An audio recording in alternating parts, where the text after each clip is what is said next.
اصل میں تو پیش نظر ہے حضرت عیسیٰ اور حضرت مریم کا تذکرہ، لیکن حضرت عیسیٰ اور حضرت مریم کے تذکرے سے پہلے ایک تو حضرت مریم کی والدہ کا ذکر، ایک حضرت مریم کے خالو حضرت یحییٰ کے والد حضرت زکریا کا ذکر، حضرت یحییٰ کا ذکر۔ یہ قرآن مجید میں جو مکی صورتیں ہیں ان میں سورہ مریم میں بھی یہی ترتیب ہے، اور مدنی صورتوں میں سے سورہ آل عمران میں بھی یہی ترتیب ہے۔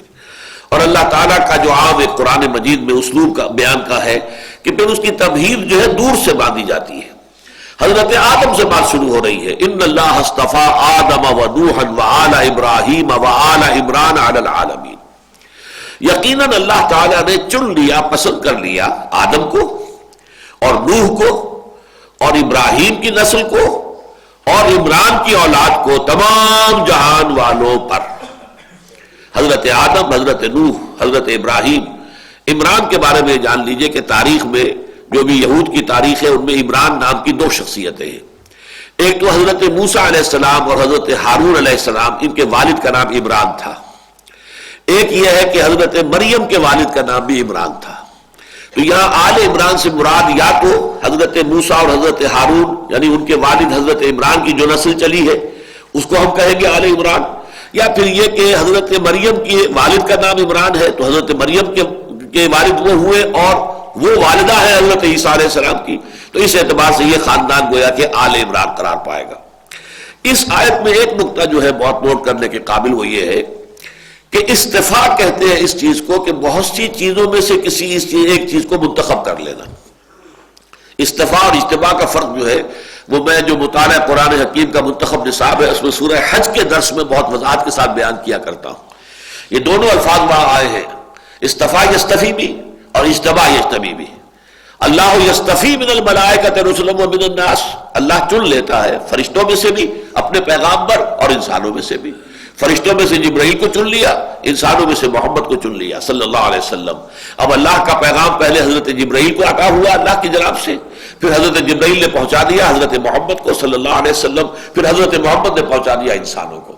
تو یہ ہے سلسلہ رسالت، یہ دو کڑیوں پر مشتمل ہے کہ ایک رسول ملک ہے، ایک رسول بشر ہے۔ اجتباء کہتے ہیں کسی کو منتخب کرنا کسی مقصد کے لیے۔ انگریزی میں یہ فرق آئے گا to choose and to select. آپ سلیکشن کرتے ہیں کہ ہاکی کا میچ کھیلنا ہے تو کون ہمارے بہترین کھلاڑی، اب وہ سلیکشن ہو رہا ہے۔ اس میں یہ نہیں دیکھا جائے گا مجھے کوئی شخص پسند ہے، لیکن نہیں، آپ کی پسندیدگی کا کوئی تعلق اس میں نہیں ہے۔ اس میں تو یہ ہے کہ کون شخص زیادہ ماہر ہے، کہ میچ ہمیں کھیلنا ہے اس میں کون شخص جو ہے وہ بہتر گیم جو ہے وہ دکھا سکتا ہے۔ تو سلیکشن کسی مقصد کے لیے ہوتا ہے، اور چوائس جو ہے وہ کسی کی پرسنل جو ہے اپنی پسند اور ناپسند پر ہوتا ہے۔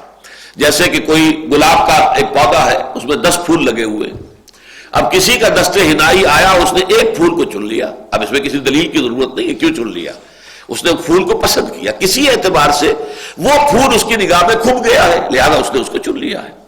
لیکن چناؤ میں اس کا ہونا ضروری ہے کہ پہلے بہت سے لوگ موجود ہوں، بہت سی چیزیں ہوں جن میں سے چنا جائے۔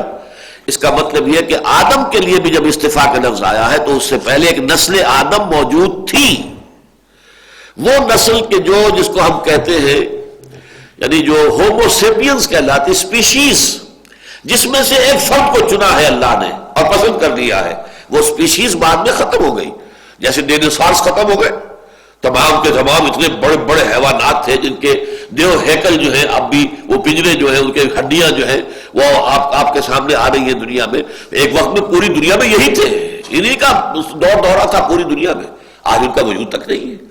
اسی طریقے سے ہومو سیپینز جو ہے، یہ جو حیوان انسان تھا پہلے یہ وجود میں آیا ہے، پھر اس حیوان انسان میں سے اللہ نے ایک کو چن لیا، وہ آدم ہے۔ وہ چناؤ اس کا ہوا ہے کہ ان سب میں سے ایک کو چن لیا، پسند کر لیا، اس میں پھر اپنی روح پھونکی۔ فَإِذَا سَوَّيْتُهُ وَنَفَخْتُ فِيهِ مِن رُوحِي فَقَعُوا لَهُ سَاجِدِينَ۔ اس کے بعد باقی پوری نسل ہومو سیپینز کی ختم ہو گئی۔ نمبر 2 یہ کہ یہی معاملہ دوبارہ ہوا ہے حضرت آدم علیہ السلام کے تقریباً 2000 برس کے بعد۔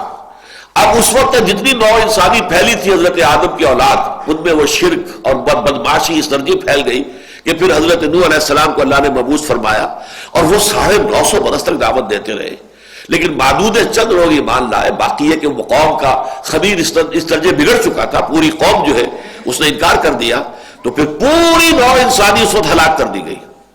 حضرت نوح علیہ السلام کے ساتھ ان کے 3 بیٹے تھے کشتی میں، اور شاید ان کے کوئی ملازم وغیرہ بھی ہوں گے، لیکن ان کا کوئی ثبوت نہیں ملتا۔ اور اس کے بعد پوری نسل انسانی صرف حضرت نوح کے 3 بیٹوں سے چلی ہے، حضرت حام، حضرت سام، حضرت یافس۔